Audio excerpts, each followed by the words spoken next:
Right. You've got it on the right Just side wait. today? Just sorry. Have you got it on the right side? Yeah, I thought I'd go with this one. Oh, Go back to how it was. right. Right. So I've got. So although we've got one more week of May, I was wondering about maybe just making this the last on the still life and then start the next project next week. Are you up for that? Yeah. Yeah. Would you want to? Yeah. So I think the next one was to do with weather and things like that. So that's the next project. So I'll start that a week early, and that way it keeps all my classes on the same theme, and keeps my mind on the same theme as well, which is the important thing. So. Let's go reality, rain and mist. Rain. Yeah, we'll go rain and mist. We'll start a rain and mist, and then work out. See if we can influence the weather. Right. So I'm going to do a little bit more on the still life. So far, I mean, I've really just started with acrylics for this one, but it's the same sort of approach as I would work with oils.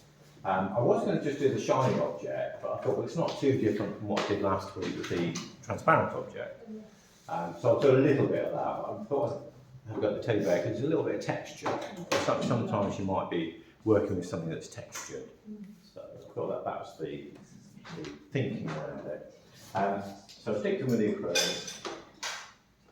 So I'm thinking the thing with, well, actually I'll do a little bit of shiny object. So basically it's the same approach as last week. So what I did last week with the glass was started with just a kind of overall green colour, and then I went a little bit dark and then a little bit lighter into that, and that gave me the look of the reflections really. And then obviously in certain areas I was looking through and seeing some colours through. Here's some things that we reflect. So I can see just by moving around that my own reflection is about there, coming through there. So there's like a darker stripe there. There's a little bit of this blue reflected in here. Make that a tiny bit lighter. So a little bit of reflected blue. I can see some slightly orangey bits. Kind of some orangey stripes. And it's the same sort of principle of working roughly dark to light. So I'm kind of working through the darker areas. There's some quite dark, another brush.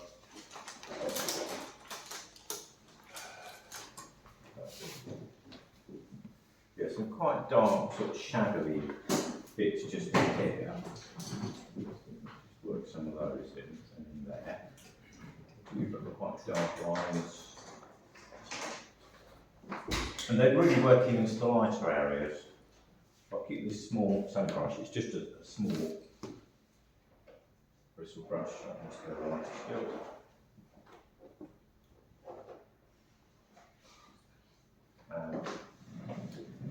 Picking out some highlights, a little bit of highlight there.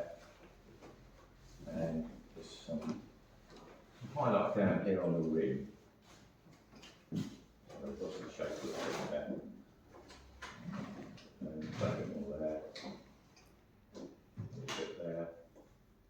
I think even just a few strokes, it's starting to look like a shiny object. So with a shiny object, you're getting very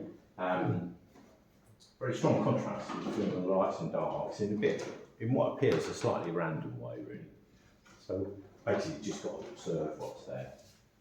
So that's that bit. And then moving on to the teddy, the important things with things, and this also applies to things like if you've got a patterned object, like maybe a patterned tablecloth or tea towel, you need to look for any lights and darks first. So here we've got quite a lot of shadow. This down bit here. I'll perhaps just do this half of the teddy, that will work better. So kind of working in the darker areas. Darker there. And darker in there.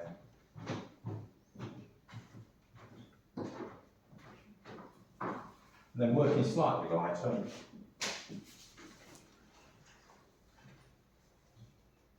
bit lighter here.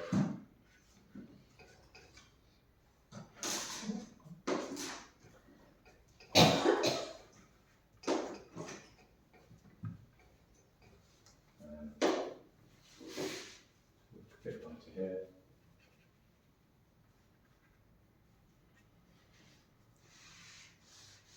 One of my students in my other class was painting like a dog, and she kind of kept coming unstuck because she wasn't really looking at the lights and darks first, which you really need to do.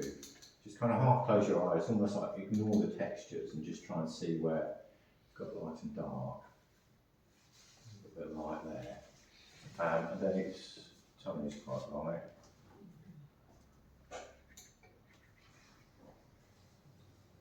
A little bit lighter there.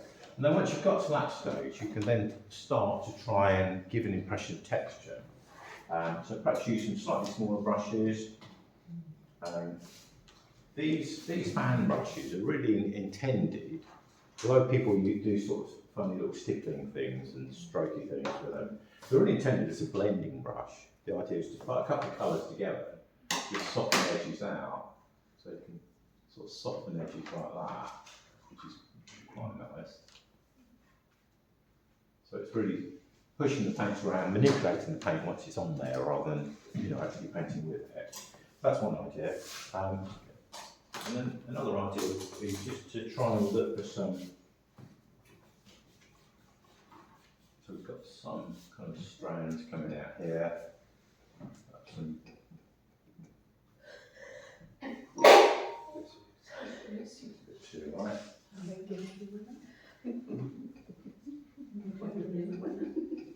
Lighter areas here, perhaps some coming out the ear holes.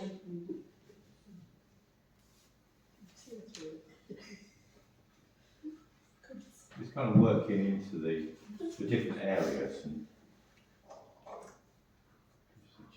suggesting texture by lightning a little bit, and things like that.